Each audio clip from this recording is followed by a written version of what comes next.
आयो आयो आज आमा खुवाउने औँसीमा छोराले घुमाउनु लिएको अनि यसो गाउँघरमा आइपुगेर सिस्नो पनि टिपेर लैजाउँ भनेर म त सिस्नो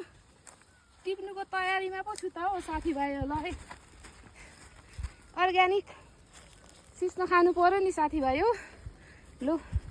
आउनुहोस् है अब म सिस्नो टिप्नुको तयारीमा छु अब टिप्नु जाँदैछु है यहाँ म के गर्नु पहिले 20-25 वर्षको याद आयो साथीभाइ हो यसरी गरेर गाउँघरमा सिस्नो टिप्लिन्थ्यो गाउँघरमा घाँस दाउरा गरिन्थ्यो धेरै वर्ष भयो 30 वर्ष जस्तो भयो घाँस दाउरा नगरेको पनि साथीभाइ हो ल आजलाई चाहिँ यति नै फेरि अर्को भिडियोमा भेटौँला साथीभाइ हो बाई बाई।